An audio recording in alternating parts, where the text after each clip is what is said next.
On the show tonight, a two-time Oscar-winning actor, star of so many brilliant films, including my favourite ever comedy, Big. Oh, I wish I was big. I wish I was big. I wish I was big. I wish I was... Ow! Ow! Hello! Hiya! Let's start the show!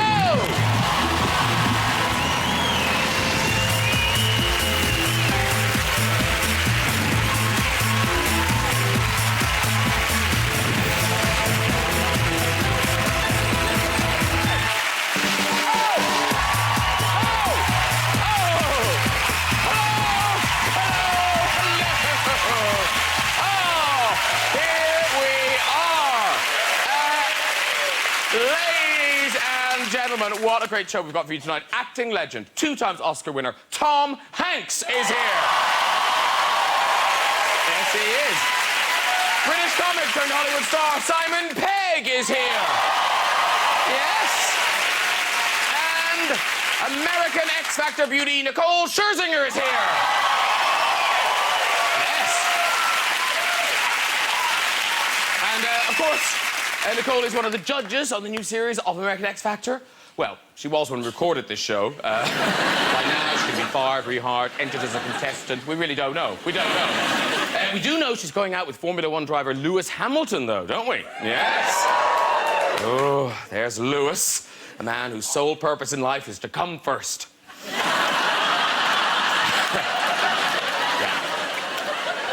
And really quickly. Simon Pegg is here. Simon, of course, recently starred as Scotty in the new Star Trek movie. That's where the crew of the Enterprise travel where no man has gone before.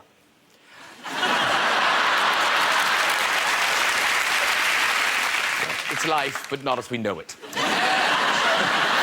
And, so looking forward to meeting Tom Hanks. Been in so many amazing films, like Castaway. He played a man stranded on a desert island. Oh, there he is, just collecting a few bits of wood, putting the finishing touches to his shelter.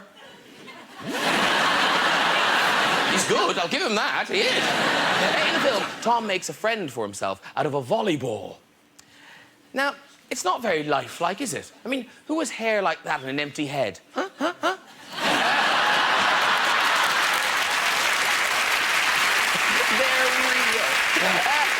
But, of course, Tom also starred in the epic World War II movie, Saving Private Ryan. A Private Ryan. Not anymore! Let's get some guests on! What's new, pussycat? I'll find out from Nicole Scherzinger! Whoa! Let me greet you! Wow! You look amazing! Oh, beautiful! Woo! Sit yourself down. It's Shaun of the Dead Bunny, Simon Pegg! Hey! Hello, sir. How are you doing? Really lovely to see you. Oh, Simon. And you certainly have no problem with this guest. It is Mr. Tom Hanks!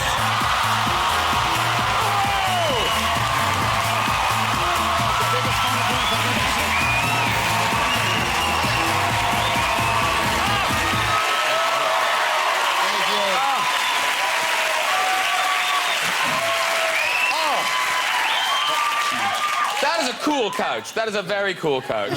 Well, in honor of Nicole, we're all going to sit up here on the edge of it with our legs crossed. I'll keep an eye. Yeah. At the moment, nothing. I can see nothing. It's all good. It's all good. You're being very gentlemanly. Indeed. I'm an American. And you've just come for your premiere. Yes, at the Westfield Shopping Center. The glamour. Have you been to the play? The biggest shopping center I've ever seen. Not only did we see the movie, but I popped into Boots. Now, listen, it's lovely you're all here. Tom, Simon, but before we do another thing, got to ask you, Nicole, as of now... I'm shaking what? What's going on? What is happening in World of X Factor? I haven't said this, but I believe it's been made official that I'm actually a judge on the U.S.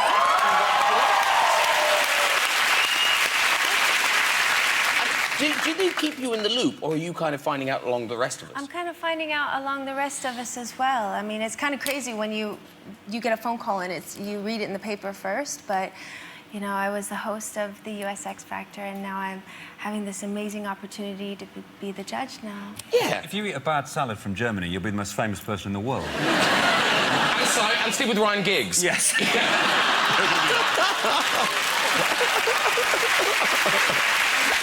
Now, listen, Tom Hanks, sir. You seem to be spending a lot of time here. Do you kind of live here now? I've been here enough, working with Band of Brothers, you know, which featured Mr. Simon Pegg, ladies and gentlemen. Yes. So I got enough haunts to go. I know where to avoid the fist fights, and where to go have some fist fights. Well, but we saw you. You went to the dinner with the Queen and I was with the Queen and the President just last week, yes. For an American, I kept trying to figure out why am I here? How did this? Did I win a ticket? Is this Charlie and the Chocolate Factory? Excuse me, lady, do you run this place? There we are. We were off, and there's my white tie and tails. You look very smart. That is not a rental, by the way. They had a powder blue, and I said, let me go with the traditional black. But then we got there, and it turned out it's a very surprisingly informal. They get it, you know. Everybody who works there just kind of smiles and points you in the direction. And everybody says, hello, I'm Julie, I'm Simon, hello, nice to see you. What do you do? Well, I'm the Duchess of Westmoreland. And what do you do? Well, I run British Intelligence, how are you? And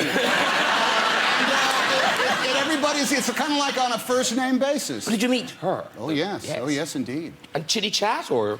I talked about doing Shakespeare when I was, that was how I got my start in the United States, doing Shakespeare. And we compared notes on that.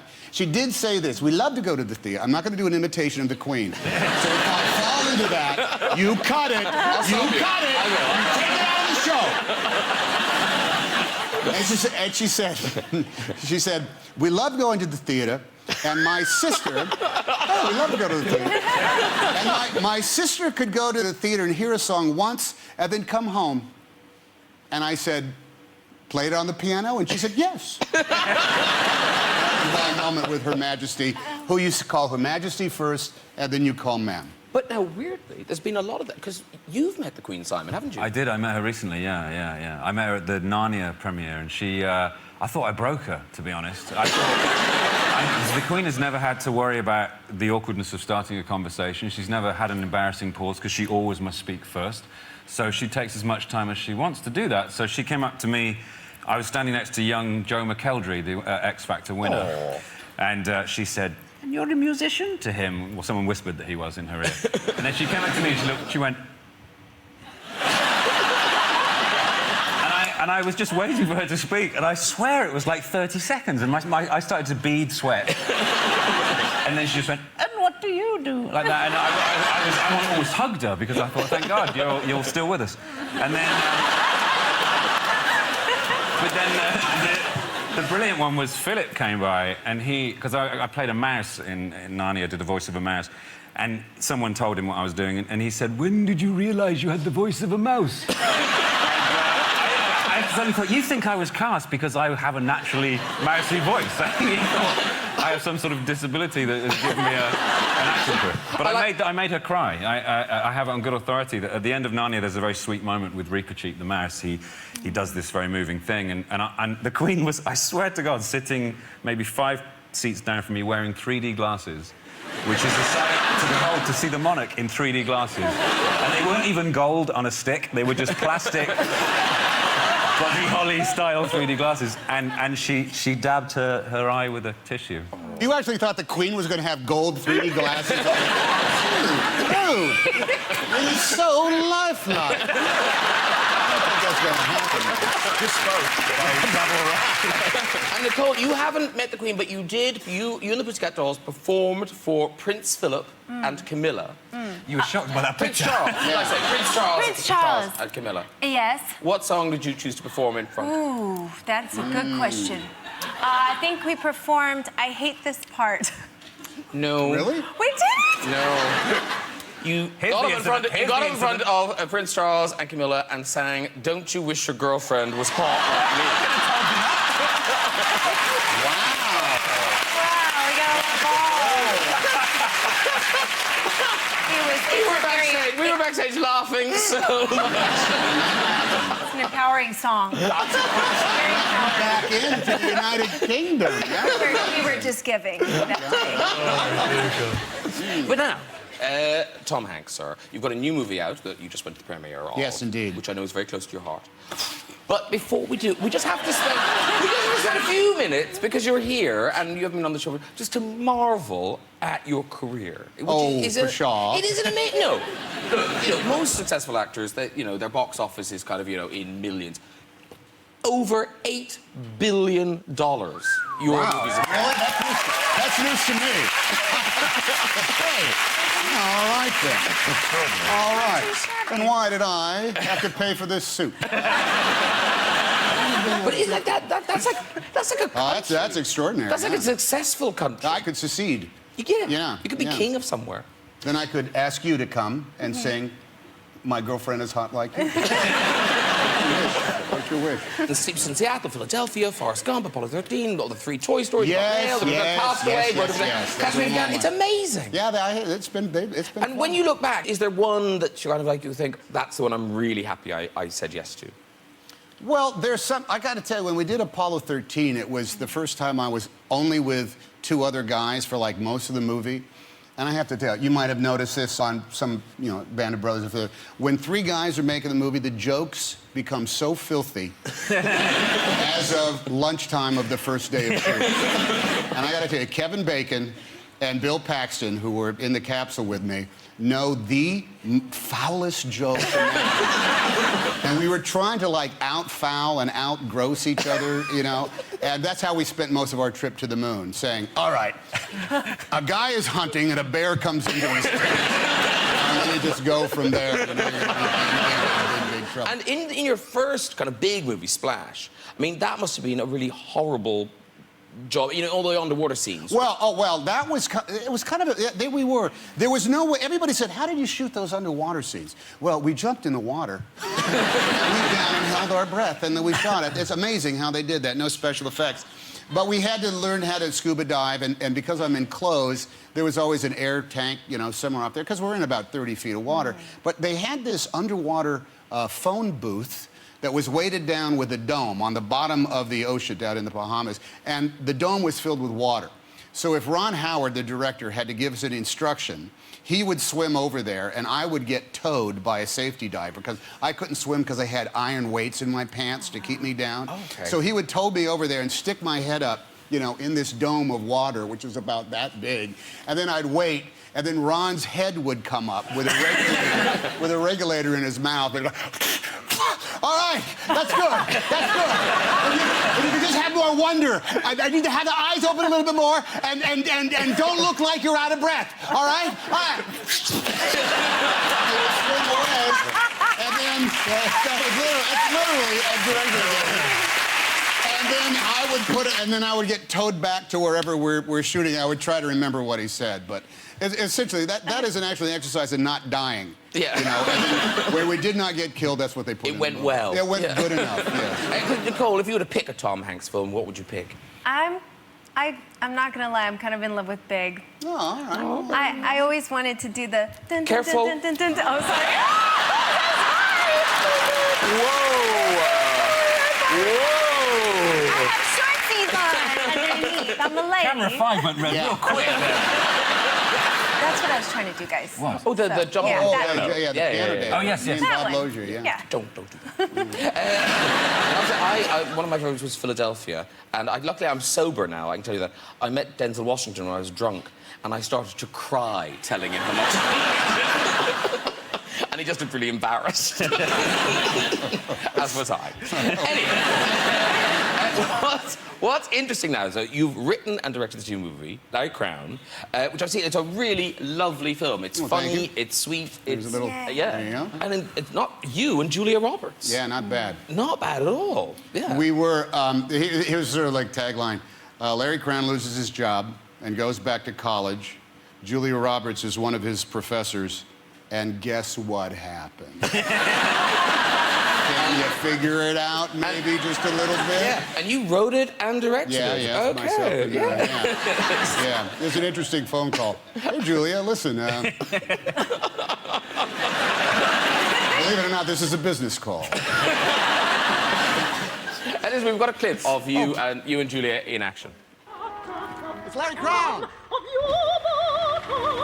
Right, hi. I have you for Speech 217 in just a couple of minutes. Yes, you do. I saw you singing. Oh, I'm just drowning out the GPS. Please enter See? your It never destination. stops. Well, no wonder. That's a map genie. Back when I sold you such things, I would have steered you toward a vortex, because the map genie has... It's very complicated.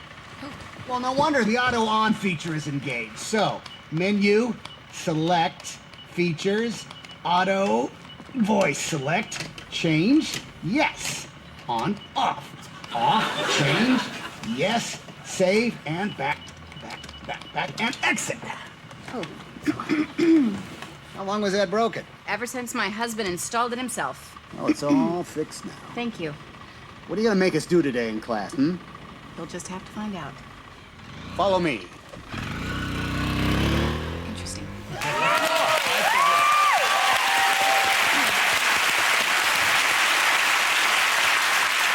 I predict every man in the UK will want to start wearing one of those helmets.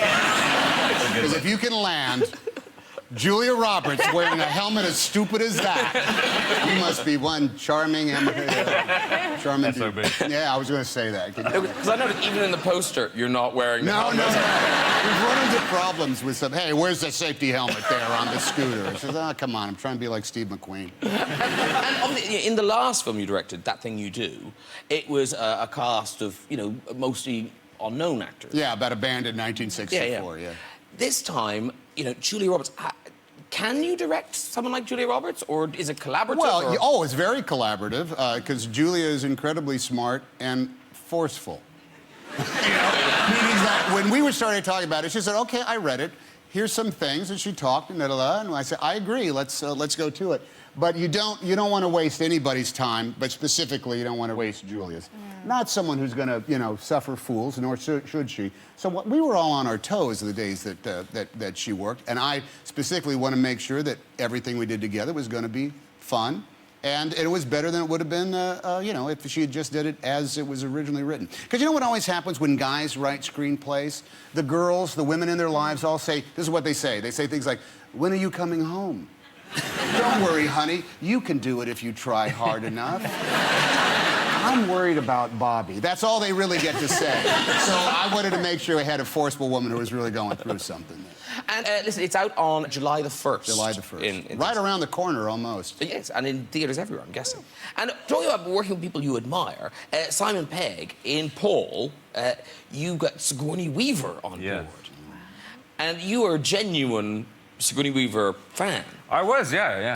In fact, I used to do a bit of stand-up and had a routine about Sigourney, and it's very odd to be, as much as it is to be saying this to you now, about your film. She's awesome. I mean, she's so, it's still an incredible beauty, and Nick Frost and I were just sort of like, when she came on set, it was like the Queen coming on set. How did you get it?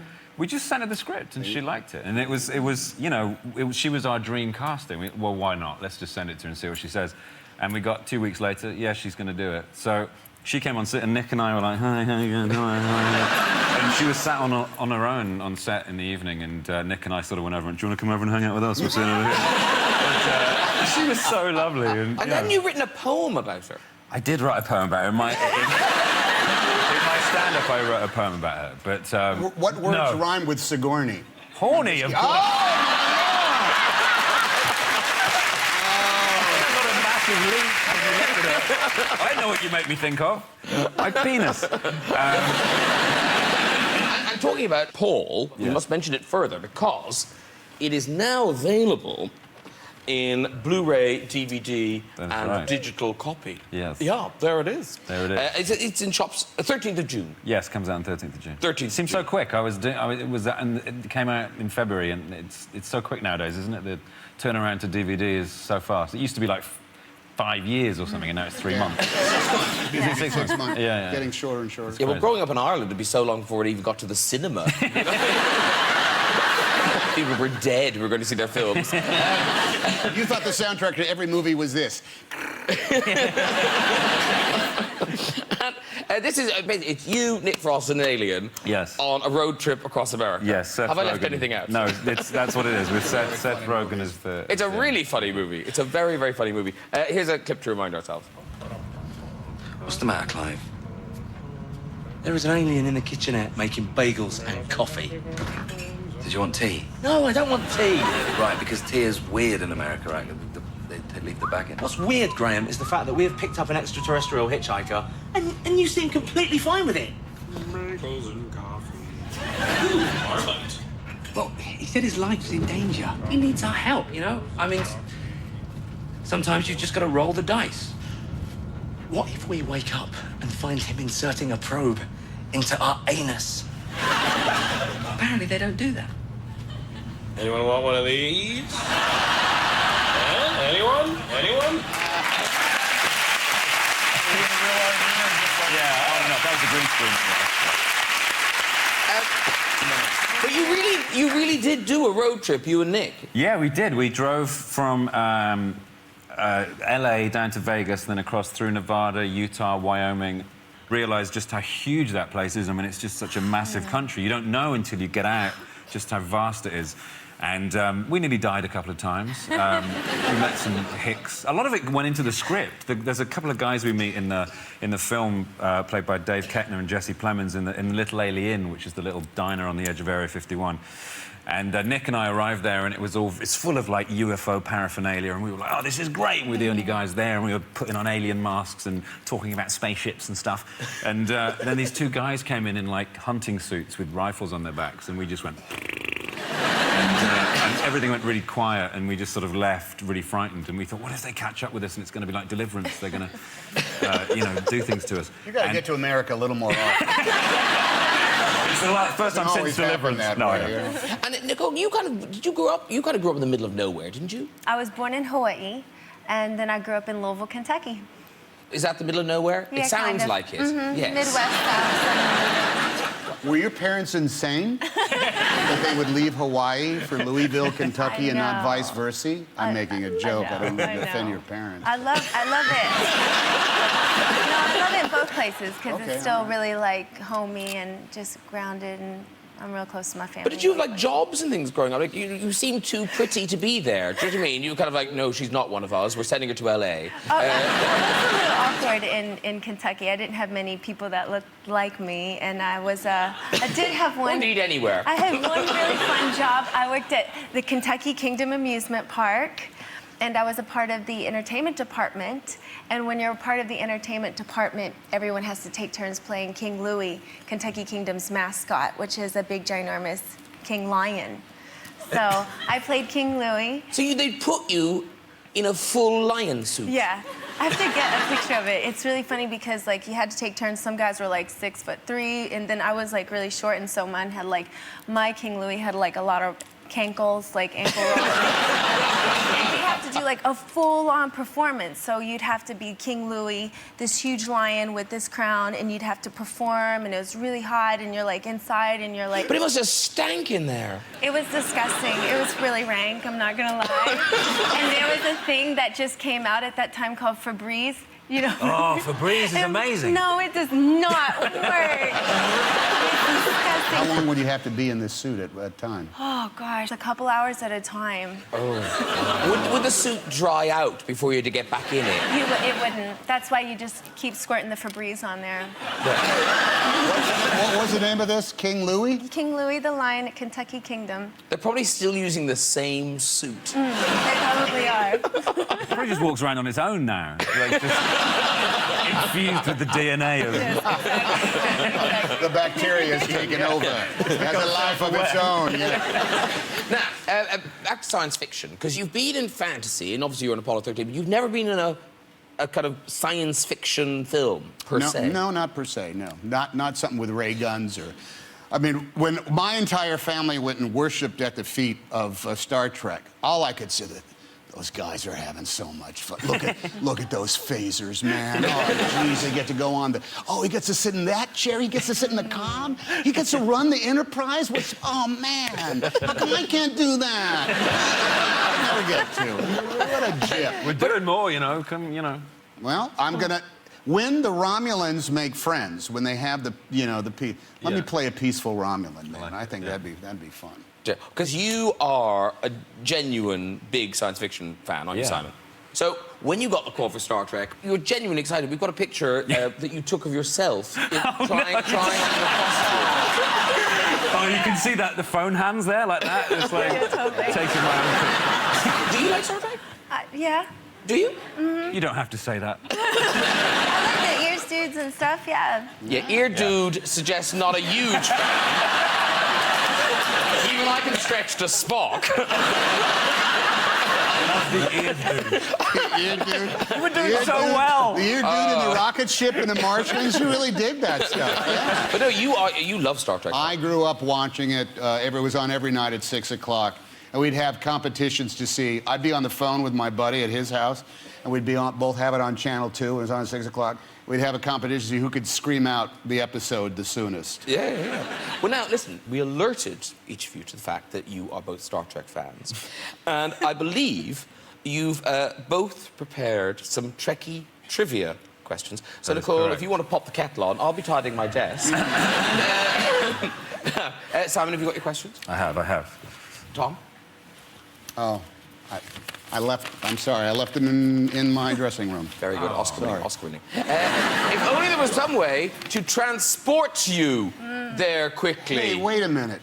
The guy who plays Scotty might know how to get my body broken down into molecules, transported to the dressing room and back, and I could get the questions that way, perhaps. I have some experience of matter transfer. In fact, I've taken the liberty of bringing with me my own personal transporter. Wow. That's amazing. So let's just energize.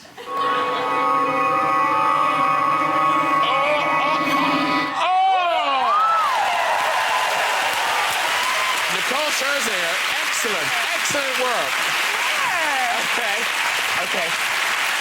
Nicole, gather yourself. I'm prepared to be amazed once more as we bring Tom back. You're very good. Going to lock onto his coordinates and energize.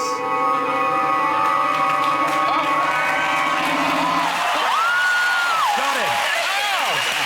That's close. That was amazing.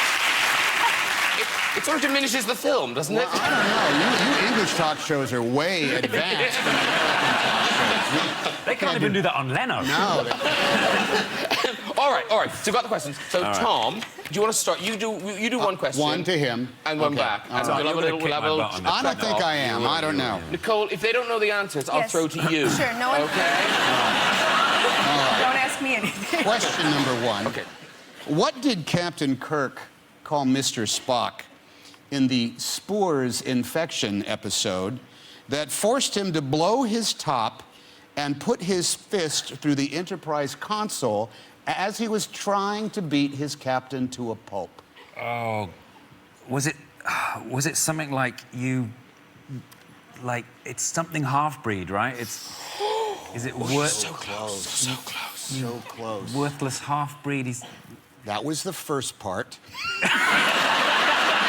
Then he called him Jojo the dog-faced boy. No. You remember that? I'll be in a cage right next to Jojo the dog-faced boy. That's one. Perfect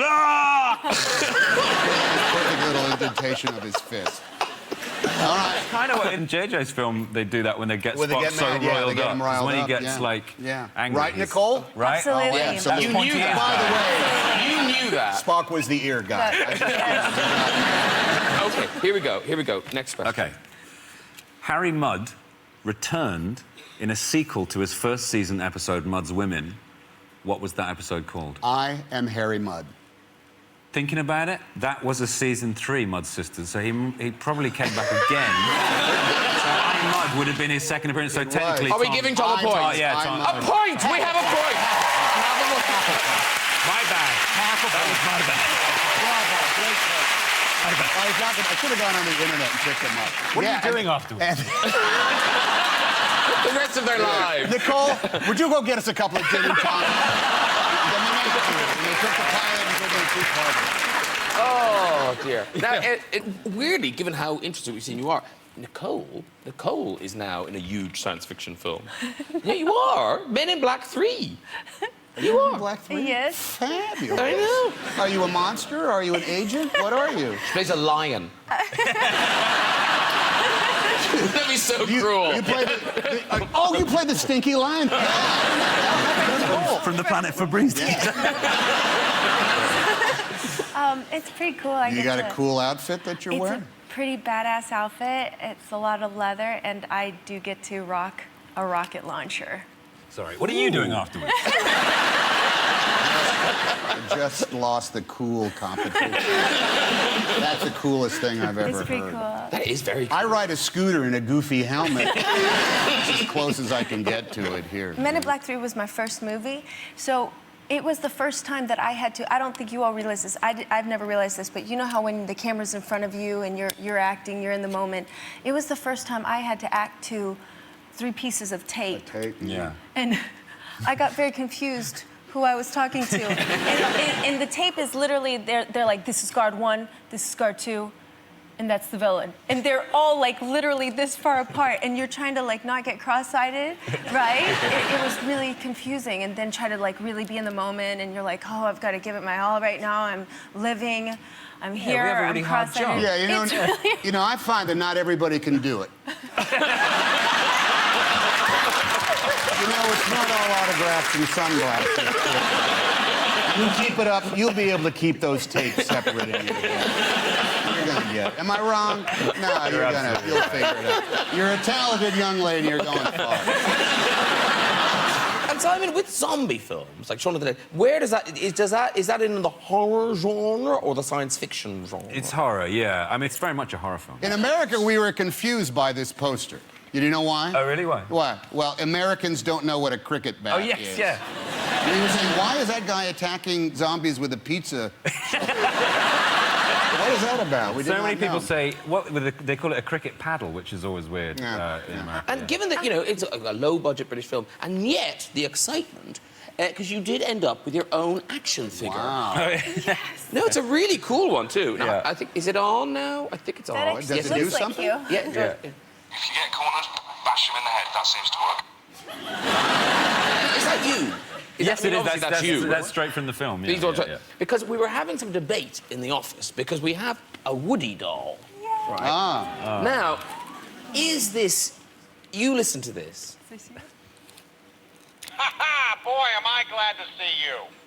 Is that you? No, it's my brother Jim. Is that really? That's so weird, 'cause we were on the internet, somebody said that, and we kind of, oh, that just sounds like a load of old rubbish. No, it's my brother Jim. They have so many... There's a snake in my boot. There's a snake in my boot. There are so many computer games and video things, and Jim he works on those all year long. And they said, you don't want to do this. They said, no, get my brother Jim, you know, he'll do it. So that's my brother Jim. I genuinely thought that was an urban myth, but it No, really... it's it true. really- okay. Absolutely true. And animation films, I would think, well, that sounds easy.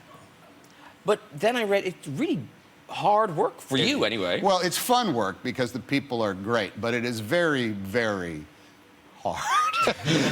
Particularly Woody, because Woody is always like yelling, and he's always, you know, he's always doing that kind of stuff. And the way it works, they start working on it, and it takes about 4 years for them to start animating it and get to the final product. So about every 6 months, you go into a recording studio, but you face the booth. The screen is behind you. It's because it's on the lots. And you face the booth, and in the booth are these heads that look like judges at the Olympics, you know? They're just back, and they're in a soundproof, you can't hear them, but they can hear every word you say.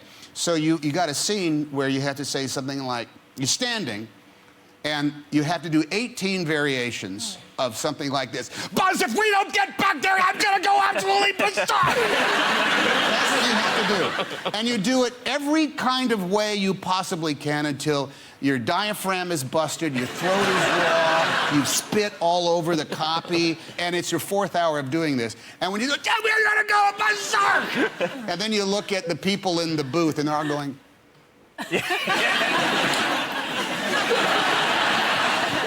And they almost press the talk back that they could talk. They go.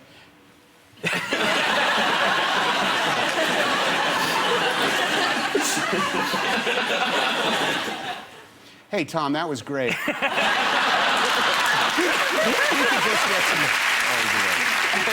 He did try, by the way, Nicole, to get, there were some dolls of the Pussycat Dolls, and we thought, oh, we'll get them in. Yeah. But they were withdrawn Yes. because they were unsuitable for children. Why didn't they just sell them somewhere else? They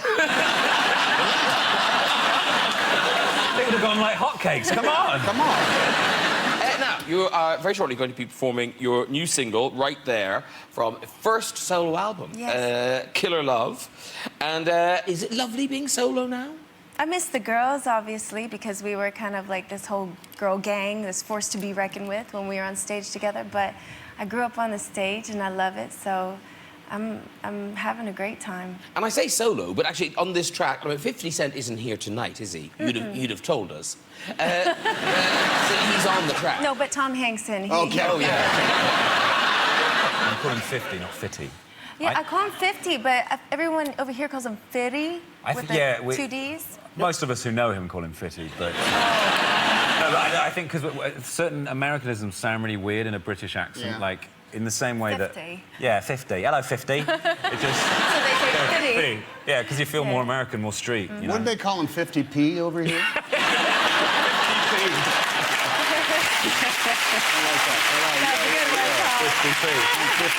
Doesn't quite have the same Doesn't gangster really work call, out. does it? I don't think you're going to like be afraid of a rapper named 50p. Before you sing, I've got to ask you, what we all want to know is you and Lewis. Yes. You and Lewis. Wedding bells? Well, I'm really proud of us that we've made it for 3 years. Just last week was our anniversary. So. Well done. Not too bad. We live on, the opposite sides of the universe, so we've made it work. And there's a picture of us. A couple weeks ago, we went to this movie awards because he has a voiceover part in Cars 2. Speaking of animation there you go. So films, he's worked for Pixar. He knows what I'm talking about. Listen, hey, Lewis, that was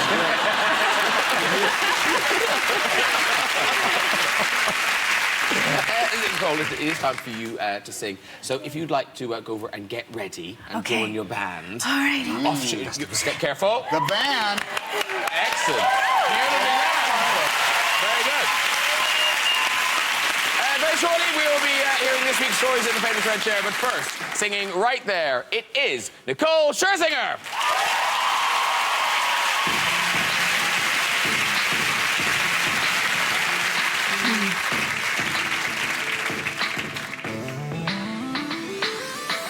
Come here, baby, hey, be my baby, hey, be my baby. Oh, oh, oh. Come here, baby, put your hands on my body, hands on my body. Oh, oh, oh. Right there, keep it right there. I love it when you put it right there. Yeah, yeah. Oh, oh, oh. Yeah, yeah. Oh, oh, yeah. Me like the way that you hold my body. Me like the way that you touch my body. Me like the way that you kiss my. Yeah, yeah, yeah, yeah, me like it. Me like the way that he put it on me. Me like the way that he push up on me. Me like the way that he go down, down, down, down, down, down, down. And I ain't never gonna let no girl take him from me. Never gonna let no girl steal him from me. Never gonna let a girl get that close now. I tell her, hey, hey, oh, too close now. Come here, baby, hey, be my baby, hey, be my baby. Oh, oh, oh. Come here, baby, put your hands on my body. Hands on my body, oh, oh, oh. Right there, keep it right there. I love it when you put it right there. Yeah, yeah, oh, oh, oh. Yeah, yeah, oh, oh, yeah. Me like the way that you talk dirty. Don't wash your mouth out, I like it dirty. And I can see that you like it. Yeah, yeah, yeah, yeah, me like it.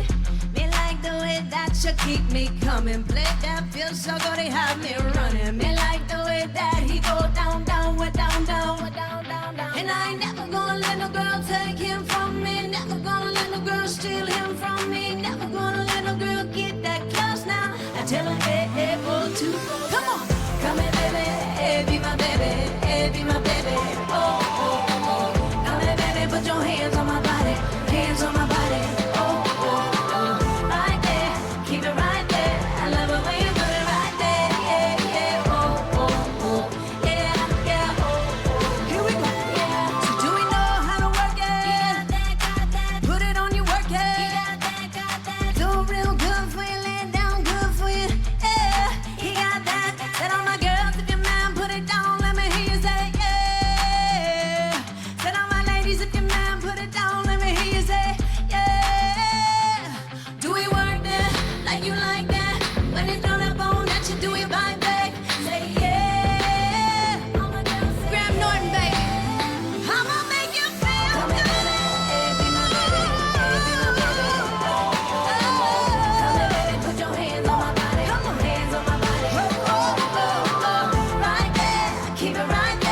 Nice. One more time. That was gorgeous. I know. Beautiful.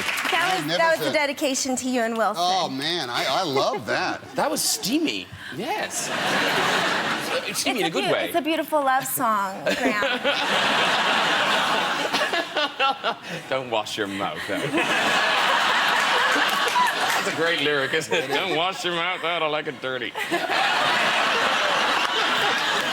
Right, before we go tonight, just time for some more stories in the red chair. So, who's up first? Hello, nice lady. Hello. Oh, what's your name? To Larry. That's a Vulcan name. That's a Vulcan name. Is it a Vulcan name? Yeah. Is it really? It is a Vulcan name. Is it really? I look to you. I say yes. Okay. Is it a Vulcan name? It's Welsh. Oh, my Lord. See, I should have trusted my first instinct. You just flipped that lady off that chair? I give up, man. Three of you have done very well tonight. All right. Yeah. Okay, one more. Oh, hello. What's your name? My name's Andy. It's Andy. Andy. It's Andy. And what do you do, Andy? I'm a student nurse. He's a student nurse. Okay. Yay!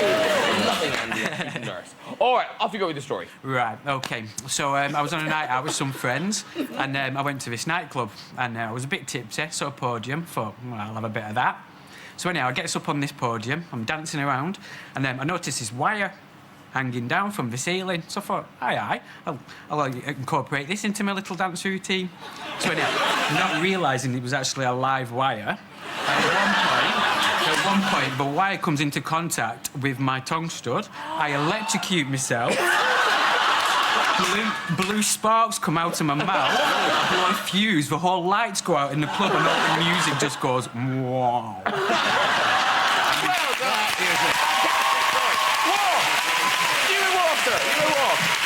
Well done, everybody. If you'd like to join us on the show and have a go with the red chair, you can. Just contact us via our website at this address.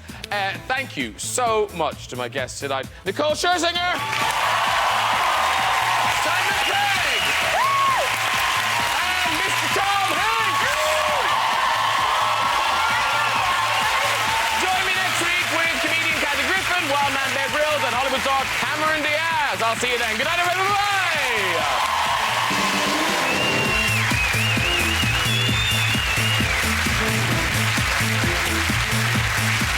Shia LaBeouf is a bad boy who's about to get payback in our thriller Disturbia. That's at 11:30 after those all-important lottery numbers.